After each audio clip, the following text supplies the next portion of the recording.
હતો સુતો પારણે પુત્રના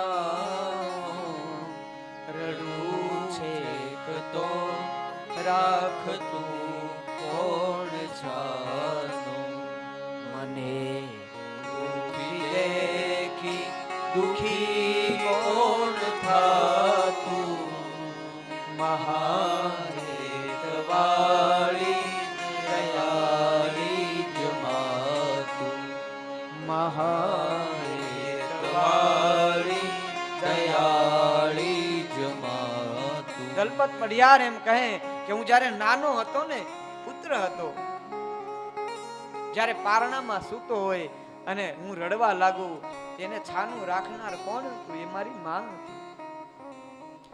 મારી માં કદાચ બધા જ કામકાજ કરતી હોય અને હું ખાલી રડવા લાગુ ને બધું કામકાજ છોડીને મારી માં આવીને મને છાનું રાખવા આવે, એ માં છે. અને જ્યારે જ્યારે હું દુખી થાવ ને, એ દુખી ને મને દુખી જોઈને પોતે રડવા લાગે, એ માં છે. દલપત પડિયાર લખે છે, સુકામાં સુવાડી ભીને પોતે પોતે પીડા પામું પંડે તજે સ્વાદ તો. વિચાર તો કરો સાહેબ, વિચાર, આ મા તત્વ કેવું હશે? જ્યારે બાળક ગર્ભમાં હોય ને, પછી બાળકને કઈ તકલીફ ન પડે એ વિચારીને એ માં એના પોતાના સ્વાદને પણ છોડી દે છે. મારે આ ન ખવાય, મારે આ ખાય તો મારા બાળકને પેટમાં દુખશે, હું આ ખાઈશ તો મારા બાળકને નડશે. પોતાને અતિ પ્રિય વસ્તુ હોય સ્વાદમાં, પણ છતાંય એના બાળક માટે બધું છોડી દે. નાનું બાળક જ્યારે પથારીને ભીની કરે ને, એટલે ભીનામાં એ માં આવી જાય અને જ્યાં કોરી પથારી હોય ને ત્યાં પોતાના બાળકને સુવડાવી. આ માં તત્વ છે. સુકામાં સુવાડી ભીને પોતે પોતે પીડા પામું પંડે તજે સ્વાદ. બધા સ્વાદને તજી દે. મને સુખ માટે કટું કોણ ખાતું મહાહેતવાળી દયાળી જમાતું મહાહેતવાળી દયાળી જમાતું. બાળકના સુખ માટે થઈને માં કડવું ખાતી હોય છે. જેને જીવનમાં ક્યારે કડવો સ્વાદ એને પસંદ ન હોય, પણ પોતાના બાળક માટે થઈને એક માં કડવું ખાય છે. વિચાર તો કરો, કયું તત્વ છે? દહીં છાતી સાથે બસી કોણ દે તું હજી તાજુ ખાજુ મને કોણ દે તું મને કોણ મુખે મીઠા ગીત ગાતું મહાહેતવાળી દયાળી જમાતું. દલપત પડિયાર કહે, માં હું જ્યારે નાનો હતો ત્યારે હું ખૂબ રડતો, અડધી અડધી રાત સુધી હું જાગતો, અને હું જાગતો તો મારી સાથે સાથે માં તું પણ જાગતી. આખા દિવસનું કામ કરીને થાકી જતી, પણ છતાંય મારી માં તું, હું જ્યાં સુધી જાગતો ને ત્યાં સુધી તું મારી સાથે જાગતી અને મને સુવાડવા માટે મીઠા મીઠા ગીત ગાતી. હે માં મહાહેતવાળી દયાળી જમાત.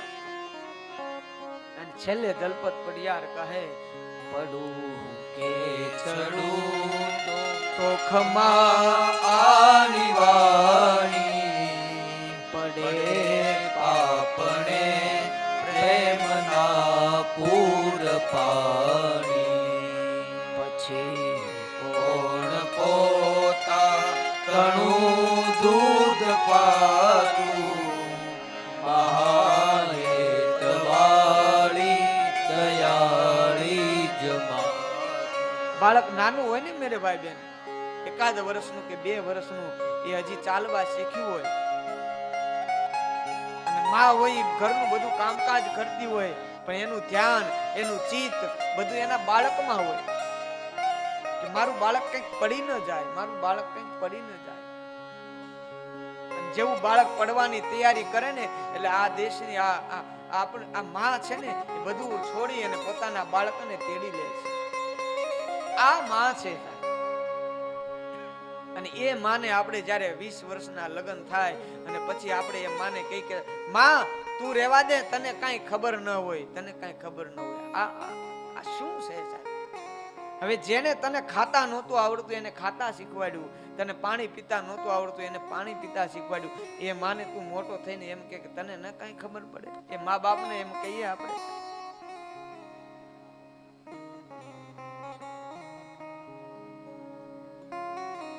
નહીં મેરે ભાઈ, મા બાપની ખૂબ સેવા કરો. આ દેશમાં કોઈ પ્રેમ કરનારું બિના સ્વાર્થીઓ, સ્વાર્થ વગર કોઈ જો પ્રેમ કરનારું તત્વ હોય તો એ છે માં. યાદ રાખજો, કોઈ સ્વાર્થ નહીં.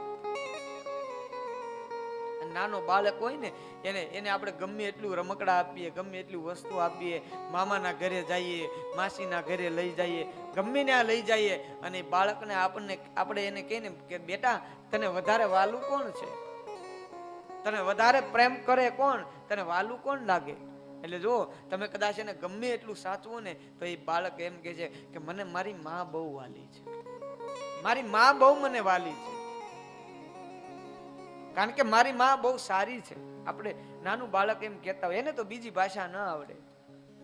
તું કિતની અચ્છી હૈ, તું કિતની ભોલી હૈ, પ્યારી પ્યારી હૈ ઓ માં, ઓ માં, ઓ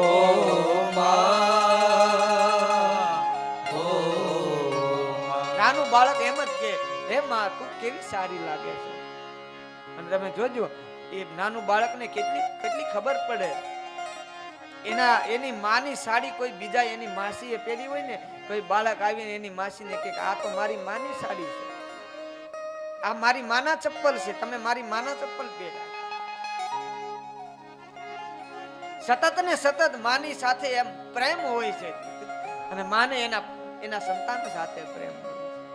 એ જો દુનિયા હૈ फूल है कांटो का, वन है कांटो का, ये फुलवारी है ओ माँ, ओ माँ, ओ माँ, ओ કેવું તત્વ છે માના પ્રેમ પામવો હતો ને એટલે પરમાત્મા પણ આ પૃથ્વી પર આવ્યા છે. નહીં કે રાક્ષસોને મારવા. ભગવાન કૃષ્ણ, ભગવાન રામ આ બધા માના પ્રેમને પામવા માટે થઈ અને મનુષ્ય જન્મ લીધો છે. આ તત્વ છે માં. અને એ માં કરતા મારા દેશનો સાધુ એક ડગલું આગળ વધે છે.